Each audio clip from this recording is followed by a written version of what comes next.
Ang tunay na sundalo ay naglilingkod, hindi nagpapasunod. Ito po ang salita ng Diyos, ang ating gabay. Ngayon po ay Wednesday, May 27, 2026, ng ikawalong linggo ng karaniwang panahon. Sa buhay militar, natural lang ang hangarin, ma-promote, magkaroon ng ranggo, magkaroon ng respeto. Walang masama doon. Ngunit, ang tanong, ano ba ang tunay na sukatan ng pagiging dakila sa serbisyo? Dahil sa mundo, mas mataas ang ranggo, mas pinaglilingkuran, mas may kapangyarihan, mas nasusunod. Pero iba ang sinasabi ni Jesus. Una, mahalaga ka.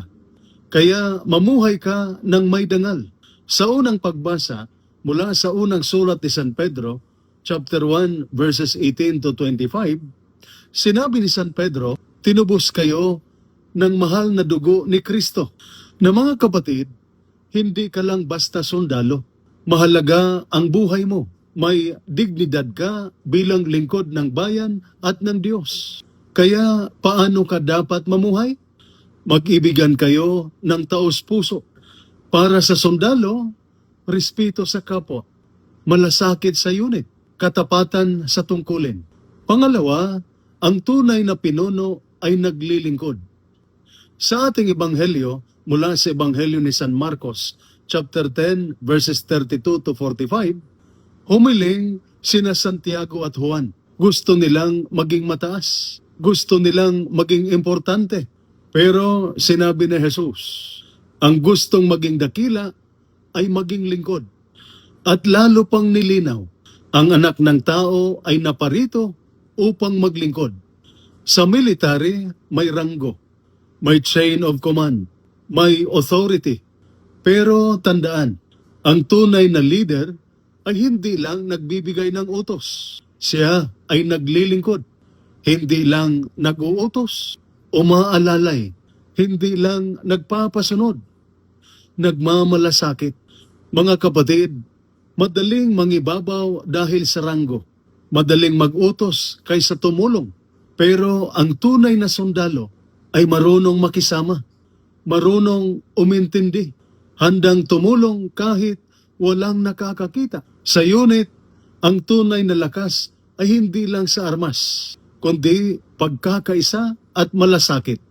Kaya ang tunay na panganib ay hindi kahirapan, kundi ang paggamit ng kapangyarihan para sa sarili. Kapag ganito, nawawala ang tiwala, nasisira ang samahan, bumababa ang moral ng unit. Kaya ang tunay na dakilang sundalo ay hindi lang matapang, hindi lang disiplinado, kundi marunong maglingkod. Dahil ang tunay na leader ay inuuna ang kapakanan ng iba. Kaya ginagamit ko ba ang ranggo ko para tumulong o mangibabaw? Ako ba ay leader na pinaglilingkuran o leader na naglilingkod?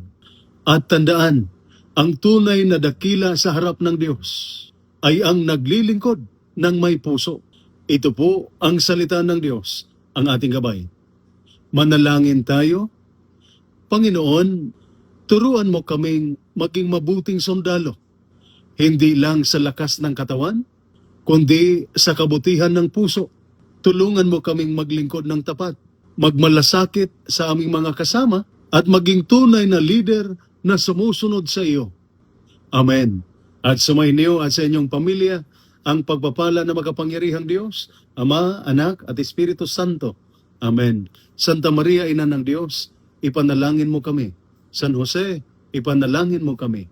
San Miguel Arcangel, ingatan mo kami. Amen.